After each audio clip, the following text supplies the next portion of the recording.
Good evening everybody, कैसे हैं आप सभी। एवर एग्जाम में आप सभी का स्वागत है। मैं मनीष। चलिए स्टार्ट करते हैं आज की क्लास। एचपीएससी ए का भी एग्जाम हुआ है, तो उसमें बहुत से बच्चों को डाउट है कि अब मेंस का एग्जाम बहुत जल्दी करा रहे हैं। वो भी 8 सितंबर को इसका प्री का एग्जाम हुआ है और 30 सितंबर को इसका मेंस का एग्जाम ले रहे हैं। तो बड़ा स्पीड से चल रहा है एचपीएससी का। तो उसमें बहुत सारे क्वेश्चंस में ऑब्जेक्शन थे, पहले हम उन पर बात करेंगे, फिर बाद में उसकी कट ऑफ के बारे में डिस्कशन करेंगे। बिकॉज बहुत से बच्चे डाउट में है कि एसएससी जेईई मेंस की प्रिपरेशन करें या एचपीएससी मेंस ही करें, कि हमारे नंबर आसपास बैठ रहे हैं तो कितने आना चाहिए कितना नहीं आना चाहिए। इन सब के बारे में इस वीडियो के अंदर डिस्कशन किया जाएगा। सबसे पहले हम बात करते हैं उन क्वेश्चंस के ऊपर जिनमें ऑब्जेक्शन लग सकता है, क्योंकि अभी वो विंडो खुला हुआ है, आप जाके ऑब्जेक्शन कर सकते हैं क्वेश्चंस पे। 250 रुपये आपको पर क्वेश्चंस पे देना पड़ेगा। चलिए बात करते हैं क्वेश्चंस की तरफ। तो सबसे पहले हम क्वेश्चन को देख लेते हैं। पहला क्वेश्चन ये है कि with the following treatment will be indicate the rural water supply from the deep ground sources. अब तो क्या है कि इसका जो आंसर है ना, जो एचपीएस ने दिया है वो दिया है डी। डी इसका आंसर दिया है, लेकिन ये क्वेश्चन आपका ईएससी में भी आ चुका है, इंजीनियरिंग सर्विस में भी आ चुका है 2004 में। 2004 में आ चुका है और ईएससी ने इसका जो आंसर दिया है वो 3 और 4 दिया है।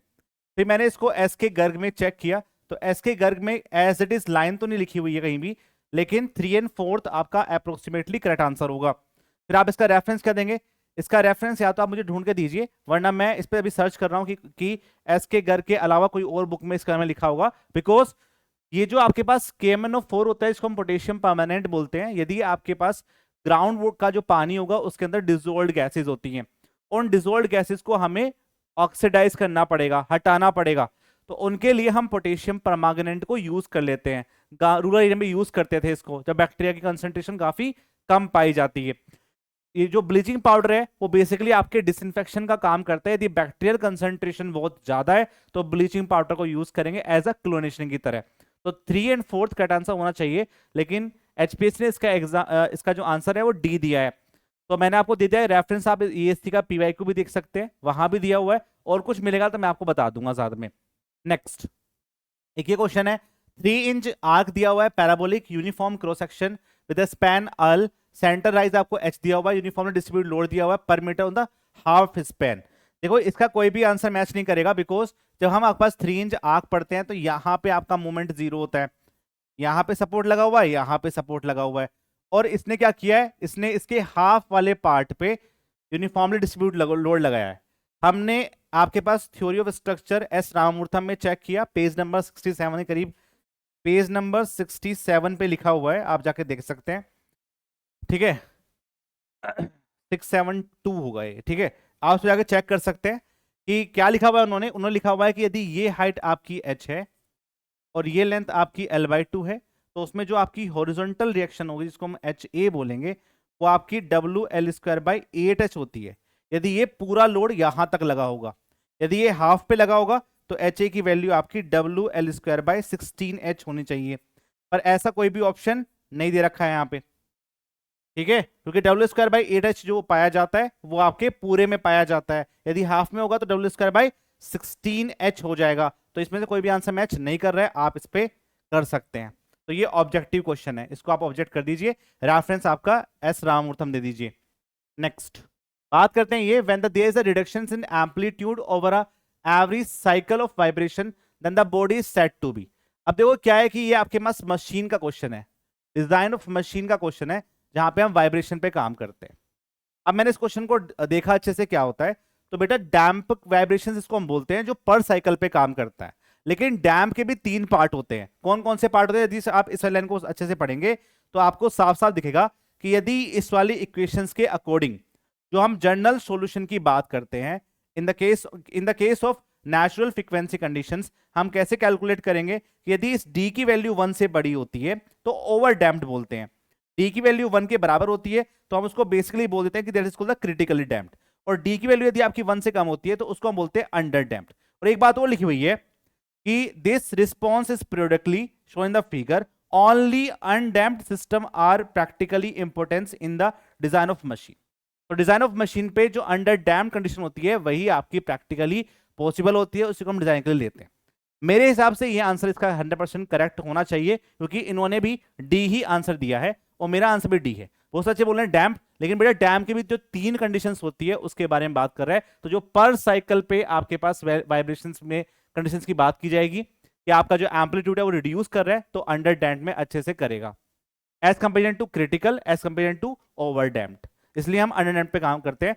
और आप लगा लीजिए जिसमें आपको रेफरेंस दे रखा हो, बट मेन रेफरेंस यही है क्योंकि इन्होंने, और कहां पे दिया है, KR अरोड़ा में ये दिया हुआ है, आप देख सकते हैं मशीन वाले चैप्टर में जाके ये प्रॉपर लिखा हुआ है, और आपकी मर्जी है। वैसे मैं तो बोलूंगा कि आप लगा दीजिए, 250 रुपये क्या जाएंगे, हो जाएगा सही तो हो जाएगा, बट जो लिखा हुआ है बुक के अंदर वो मैंने आपको बता दिया। नेक्स्ट बात करते हैं गजट प्लेट।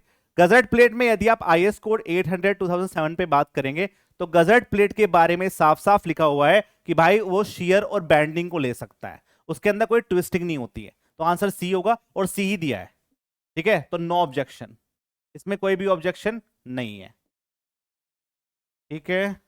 नेक्स्ट बात करते हैं ये क्वेश्चन। अब देखो ये क्वेश्चन डिलीट होने वाला क्वेश्चन है, कारण बताता हूं क्या है। कारण ये है, एक continuous beam having a 2 equal span दिया हुआ है, ठीक है, 2 इक्वल स्पैन है मेरे पास, मान लो ये है, एक यहां पे सपोर्ट लगा हुआ है, एक यहां पे सपोर्ट लगा हुआ है, एक यहां पे सपोर्ट लगा हुआ है। बोल रहा है कि यूनिफॉर्मली डिस्ट्रीब्यूटेड लोड लगा हुआ है इसके ऊपर W पर मीटर पे, और दोनों जो स्पैन है वो बराबर है। अब यदि ये दोनों स्पैन को आप L मान लो और L मान लो और इसको R भी मान लो, तो एक बार क्या कर सकते हैं, एक बार आप इस लोडिंग कंडीशन के केस में W बाय पर मीटर, और ये मेरे पास क्या हो सकती है, ये आपकी 12 हो जाएगी। और इस केस में यदि आप डिफ्लेक्शन कैलकुलेट करेंगे एट B पे, तो ये आपका हो जाएगा 5/384 W 2L की पावर 4 बाय EI, ये तो होगा। अब यदि आप सेकंड कंडीशन यदि इसमें आप ऐड करोगे वो ये है कि आप क्या करोगे, आप इस वाली कंडीशंस में ये लगाइए और ये लगाइए, और यदि आप सेंटर पे इसको जो उठाने का काम करेगा RB पॉइंट लोड के केस में, तो कितना हो जाएगा, वो आपका हो जाएगा that condition is equals to, negative में आएगा वो, ये हो जाएगा मेरे पास RB into 2L cube upon 48 EI। यदि आप इससे RB की वैल्यू इन दोनों बराबर कर दीजिए, delta B plus RB is equals to 0, तो डेल्टा B RB के बराबर हो जाएगा, तो उस केस में RB की वैल्यू 5WL/4 आएगी, और यही इस आपके कमीशन ने माना है, तो HPSC ने इसका आंसर सी दिया है। लेकिन आप समझो कि यदि मैं ऐसा मान लेता, अब बच्चों ने क्या मान लिया, ऐसा मान लिया, ये आपके सपोर्ट है, यहां पे आपका यूनिफॉर्मली डिस्ट्रीब्यूट लोड लगा हुआ है W पर मीटर पे, आप इसको L/2 मान लो, आप इसको L/2 मान लो, भाई टोटल लेंथ L होगी, इसको L/2 मान लो। इस केस में यदि आप कैलकुलेशन करेंगे तो RB की वैल्यू मेरे पास क्या आ जाएगी, that value equals to 5WL/8 आ जाएगी।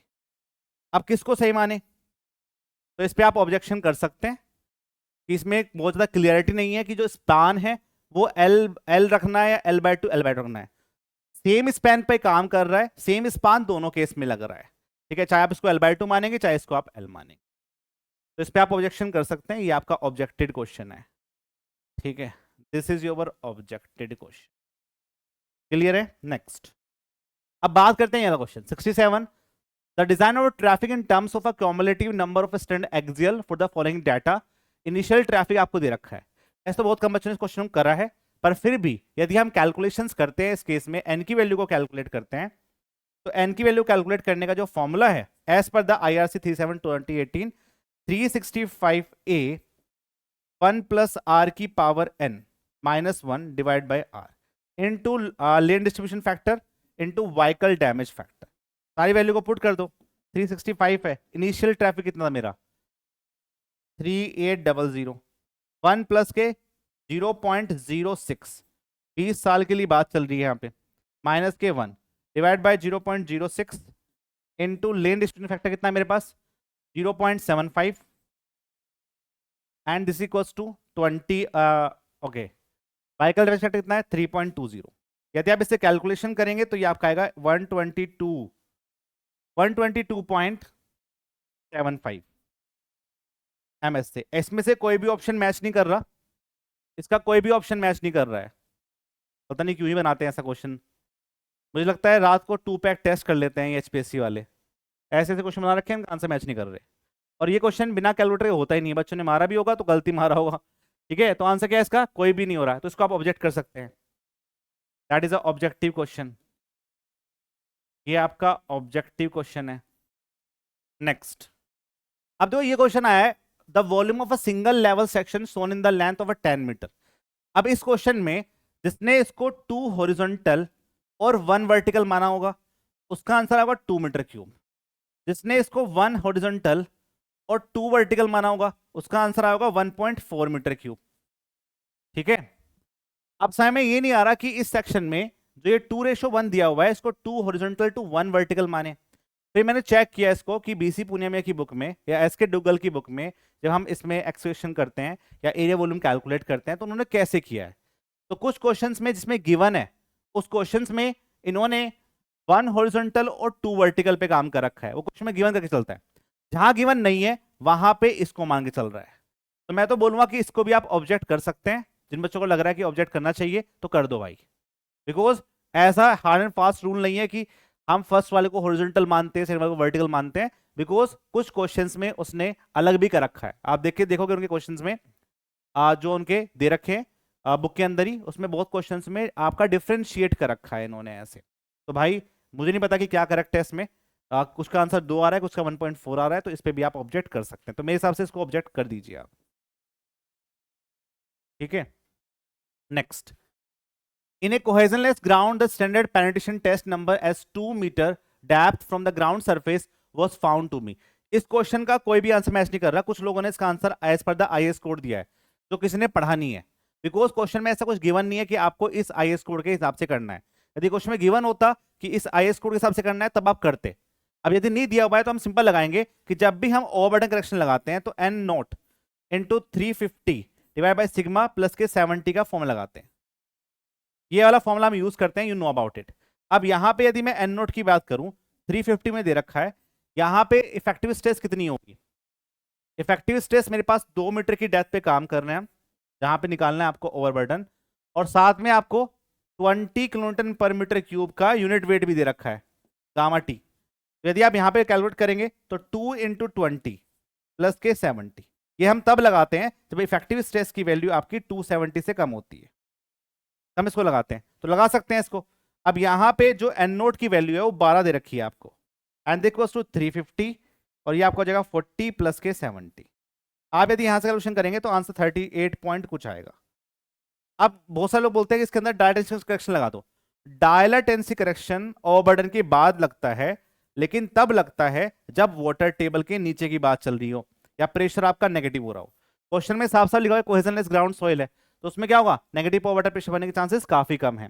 और सॉइल मेरे पास क्या है, सॉइल कहीं भी आपकी ग्राउंड वाटर के नीचे नहीं है, सबमर्ज की बात नहीं की गई है। तो 38 इसका आंसर होना चाहिए, 38 पॉइंट कुछ, बट ऑप्शन में कोई भी नहीं दे रखा, और जो आंसर दे रखा है इन्होंने वो 14.7 कुछ दे रखा है।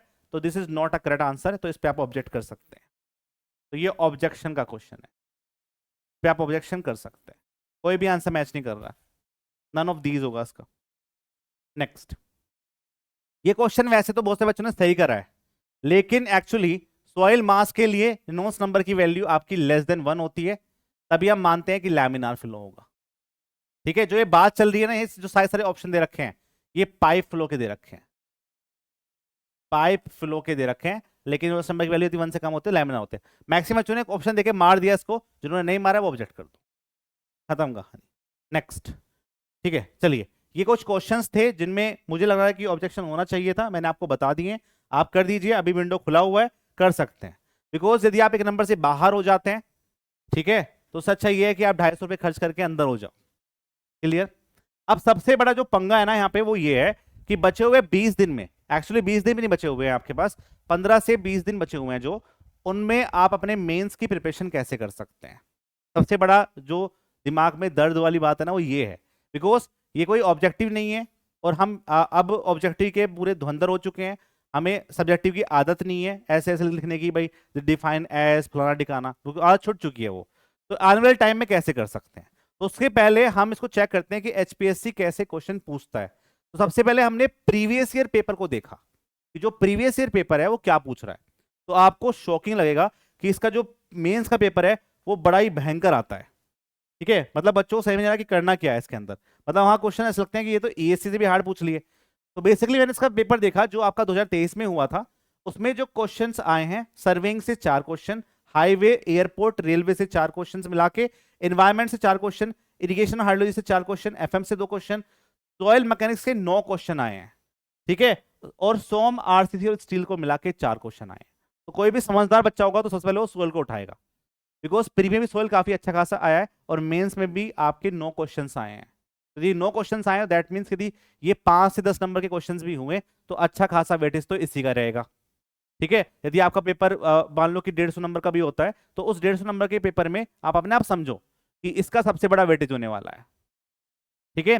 तो सबसे पहले आपको इस हिसाब से काम करना है कि क्वेश्चन क्या कर सकते हैं, बिकॉज मैक्सिमम बच्चे इसमें लगे हुए हैं। सोम आरसी स्टील में यदि आप इसके प्रीवियस से क्वेश्चन उठा के देखेंगे तो इसकी तो हवा लग जाएगी, इसकी हवा लग जाएगी, इसलिए क्वेश्चंस थोड़े हार्ड आ रहे हैं और समय में नहीं आएंगे आपको कि क्या पूछ लिया उसने देख के। तो आपको वो चीज नहीं करनी है जो आप कम टाइम में करके भी खराब करेंगे वहां बैठ के, आपसे वहां क्वेश्चन नहीं बनेंगे। तो वो क्वेश्चन में ज्यादा फोकस करो जिनको आप इजिली बना सकते हैं।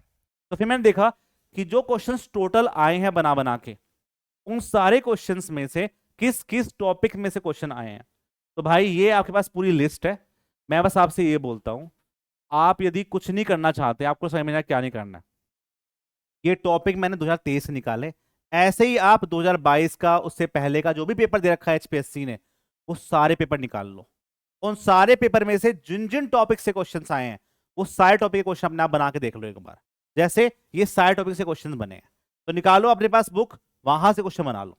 और जिनको समझ में नहीं आ रहा है कि कहाँ से करना है तो उनका सोल्यूशन भी तुम्हारा भाई यहाँ दे के जाएगा आज, ठीक है। और मैं आपको जेन्युइन बताऊंगा, इन बचे हुए 20 दिन में यदि मेरे हिसाब से आप काम कर लोगे तो एचपीएससी का एग्जाम इजिली निकल जाएगा। बिकॉज ये 20 दिन ऐसे निकलेंगे आपको समझ में आएगा करना क्या है। सबसे पहले आप देखो, एसएफडी बीएमडी से क्वेश्चंस आया है, वेल्डिंग कनेक्शन से क्वेश्चन आया, मोमेंट ऑफ रेजिस्टेंस कैलकुलेट करने के आया स्लैब के अंदर, सॉइल वाटर रिलेशनशिप पे क्वेश्चन आया, परमेबिलिटी पे क्वेश्चन आया, स्टीयरिंग स्ट्रेंथ ऑफ सॉइल पे क्वेश्चन आया, बियरिंग कैपेसिटी ऑफ सॉइल पे क्वेश्चन आया, लोड बियरिंग कैपेसिटी पाइल के निकालने पे क्वेश्चन आया, स्टेबिलिटी ऑफ स्लोप पे क्वेश्चन आया, प्लेट लोड टेस्ट। मतलब ये मान लो कि फाउंडेशन तो भर के आ रहा है, तो फाउंडेशन तो आपको अच्छे से करना ही पड़ेगा ये वाला पार्ट। फिर हम बात करते हैं bound layer thickness, hydraulic jump पे क्वेश्चन आया, यूनिट हाइड्रोग्राफ को कन्वर्ट करना था आपको रन ऑफ हाइड्रोग्राफ के अंदर, ठीक है, डायरेक्ट रन ऑफ हाइड्रोग्राफ के अंदर कन्वर्ट करना था, ये भी क्वेश्चन आया है। कन्फाइंड अनकन्फाइंड एक्विफर क्वेश्चन आया, डिजाइन ऑफ डैम पे क्वेश्चन आया, बड़े वाला एक लेसी थ्योरी डिजाइन करने के लिए आई, एनवायरमेंट की थ्योरी आई है, ठीक है, और किसी थ्योरी इतनी नहीं आई है जितनी एनवायरमेंट की आई है। एक्टिविटी स्लैश प्रोसेस पे एक न्यूमेरिकल था, डबल इन्वर्जन एयर पोल्यूशन में एक क्वेश्चन था, और म्युनिसिपल सॉलिड वेस्ट पे। तो देख लो एनवायरमेंट का अच्छा खासा वेटेज आया है इसमें, clear. Next, stopping side distance निकालने के लिए आया था, लेंथ ऑफ रनवे कैलकुलेट करने के लिए आया था, और आईआईटी पीवे थ्योरी पे क्वेश्चन पिछली बार भी आया था फ्लेक्सिबल पेमेंट पे, और इस बार प्री में भी आया है, तो इस बार भी ये आपकी इसकी थ्योरी लिखने के लिए पूछेगा आपसे। एग्रीगेट इंपैक्ट वैल्यू पे क्वेश्चन आया, ट्रावर्स पे, लेवलिंग पे, और offset from a code produce, इसका डेरिवेशन करने के लिए आया था, ठीक है। तो ये सभी टॉपिक्स आपको पहले कन्वर्ट करने हैं, बिकॉज यदि आप प्रीवियस ईयर के पेपर का ट्रेंड पे काम नहीं कर रहे हैं तो आप इन कम टाइम में कुछ कर ही नहीं पाओगे, बिकॉज बहुत बड़ा वास्ट सिलेबस है और जितना प्री में आ रहा है उससे हार्ड पेपर मेंस बनाते हैं। तो आपको कुछ लिमिटेड चीजें और लिमिटेड सोर्स पे काम करना पड़ेगा। अब सर कैसे करें, कहां से इसका ऑथेंटिकेशन मांगे। देखो हमने ना एसएससी जेईई मेंस के बच्चों को पढ़ाया था 2022 में, जिनमें हमने उनको डिस्क्रिप्टिव पढ़ाया था, और डिस्क्रिप्टिव में जो मटेरियल हम यूज करते हैं मैं आपको बता देता हूं कहां से यूज करें। हमने ईएससी के जो क्वेश्चंस आपके एसएससी में आ सकते हैं वो उठाए थे, ईएससी के पीवाईक्यू, ठीक है, जो गेट के पीवाईक्यू, और एसएससी जेईई के पीवाईक्यू, इन 3 सोर्स से, और कुछ क्वेश्चन हमने स्टैंडर्ड बुक से उठाए थे। ये हमने पूरा मटेरियल बनाया था आपके उनके लिए, लेकिन क्या है कि अब वो खत्म हो चुका है, अब पेपर आपका ऑब्जेक्टिव होने लगा है। लेकिन ये बहुत ही धांसू वाला बैच है, बिकॉज इस वाले बैच से हर किसी को फायदा है। यदि मैं बोलूं कि सारथी बैच आज हमारा बेस्ट बैच है, लेकिन उससे पहले जो बेस्ट बैच था वो एसएससी जेईई मेंस का बैच था, जब तक पेपर आपका डिस्क्रिप्टिव होता था। इसके अंदर इन टॉपिक्स के प्रॉपर क्वेश्चंस करवाए गए हैं टॉपिक वाइज, तो इस वाले बैच से आप ये कंप्लीट कर सकते हैं। अब ये बैच तो 3000 का था उस टाइम पे, अब आपने सर क्या किया है, इतने कम टाइम में हम क्यों परचेस करेंगे इसको, तो बेटा इसके जो प्राइस हैं वो काफी कम कर दिए गए हैं, ठीक है, 599, ठीक है, कुल 599 रुपए में आपको ये बैच मिल रहा है 3 मंथ की वैलिडिटी के साथ में।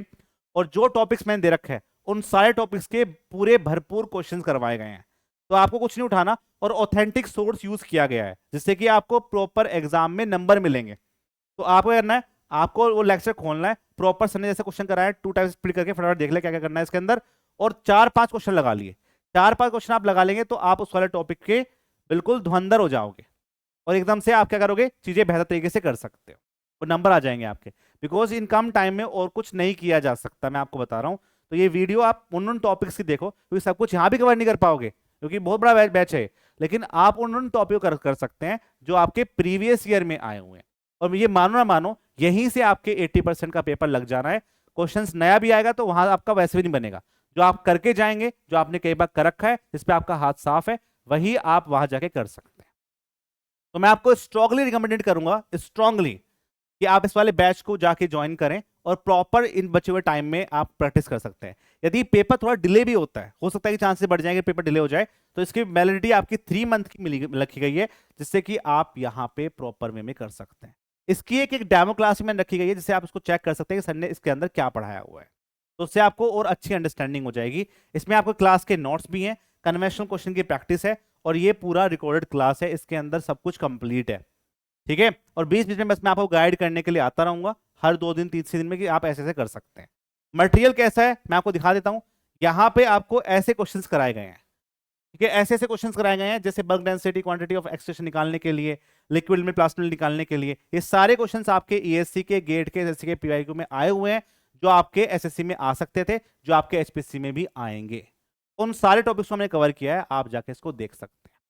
तो यदि आप अपने आप कर सकते हैं तो भाई कर लो, यदि आपकी पहले से कोई अच्छी प्लानिंग रही है। यदि प्लानिंग नहीं है तो आप इस वाले बैच को बिना देरी करे जाके ज्वाइन कर लीजिए, और फटाफट से क्लास में जो जो कराया है, जिन जिन टॉपिक्स पे मैंने बात करी है, उन सारे टॉपिक्स को कवर कर, ठीक है, काफी अच्छे से आपके पास अच्छा स्कोर आ जाएगा। मेरी बात समझ में आ रही है सभी को? तो ये आप कर सकते हैं, और इसको स्टार्ट कर दिया है हमने 599, और 2 दिन के लिए इसकी जो प्राइस है वो 599 करे गए हैं, फिर बाद में इसके जो प्राइस है वो बढ़ा दिए जाएंगे, बिकॉज इसमें कंटेंट इसके प्राइस से बहुत ज़्यादा है। बट बच्चे में से डिमांड करें सर एचपीएससी के लिए कुछ बता दो, हम बहुत परेशान हो रहे हैं, क्या करना है, तो मैंने आपको बता दिया ये वाला बैच आपके लिए सबसे ज़्यादा फायदेमंद रहेगा। क्लियर है? और कोई आपके पास डाउट है, लगता है कि सर ये मेरे डाउट है या मुझसे ये नहीं हो पा रहा है, तो आप पूछ सकते हैं। बट प्रैक्टिस करिए, जितने क्वेश्चंस कराए उसको हाथ से लिख के देखिए, तो वहां जाके भी आप आराम से लिख सकते हैं। बिकॉज कैलकुलेटर पे हाथ नहीं चलेगा, क्वेश्चंस को आपको पढ़ना नहीं आ रहा, आपको प्रैक्टिस नहीं है उसकी, बिकॉज आप ऑब्जेक्टिव ही खेलते आए हैं, वहां पे आपको 3 लाइनें लिखी जा रही है, तो फिर खराब हो जाएंगी चीजें। और ये बचे हुए जो 20 दिन है, ये भी आप खराब कर दोगे, बिकॉज अगले महीने फिर आपके पास क्या हो जाएगा, आपका 6 नवंबर का फिर मेंस का पेपर है। तो अपना कैलकुलेटिव रिस्क लीजिए, ये नहीं हो कि ये भी खराब कर दिया और वो भी खराब कर दिया। तो यदि आप एक प्रॉपर वे में गाइडेंस की तरह काम करेंगे कम टाइम में, तो ये बेस्ट है आपके लिए, और आपकी मर्जी है, आप जैसे कर सकते हैं। मिलता हूं फिर आपकी नेक्स्ट क्लास के अंदर। और बात आई अब कट ऑफ की, सर क्लास के बाद तो मिलना, पर कट ऑफ का क्या मतलब है? कट ऑफ जिनके नंबर 70 से ऊपर आ रहे हैं वो तो ओवर सेफ है, तो आप अपने मेंस के प्रिपरेशन को बिना किसी धड़क वड़क के स्टार्ट कर दीजिए। और जिनको लगता है कि हम लाइन पे हैं अभी, उनका हमने डाटा मांगा है, इस वीडियो के नीचे डिस्क्रिप्शन में आपको एक गूगल फॉर्म मिलेगा, उसको आप भरिए, फिर मैं आपको प्रॉपर कट ऑफ बता सकता हूं। ऐसे ही कुछ तुक्के मारने से कोई मतलब नहीं है। बट कम डाटा बच्चों का आया है, उसमें 100 बच्चों ने कम से कम डाटा दिया है, तो और बच्चे जब आएंगे 1000 तक बच्चे आ जाएंगे, तो हम एक प्रॉपर कट ऑफ बना सकते हैं। तो उसकी वीडियो मैं आपकी अलग से बना दूंगा, ठीक है। लेकिन मैं बता दिया है कि कट ऑफ कभी भी 70 से ऊपर तो नहीं जा सकती इसकी, बिकॉज पिछली बार भी पेपर ऐसे ही आया था और कट ऑफ उसमें कम ही गई थी, ठीक है, और इतनी वैकेंसी थी उसमें, जबकि उसका जो रीजनिंग वाला पार्ट था वो काफी इजी था, जबकि इस बार बच्चों के बहुत सारे क्वेश्चन गलत हुए और बहुत सारे क्वेश्चन उन्होंने डिलीट भी करेंगे, तो कट ऑफ इसकी कम ही जाएगी, ठीक है। मेरे हिसाब से जो जानी चाहिए वो 65 से लेके 70 के बीच में जानी चाहिए जनरल के केस में। और हम एक बार मेरे पास डाटा आ जाएगा, उस डाटा के बेस बिहाफ पे मैं आपको प्रॉपर वे में बता पाऊंगा। और कोई आपके डाउट है एचपीएससी रिगार्डिंग, आप दे सकते हैं। तब तक के लिए बाय बाय, जय हिंद, जय भारत।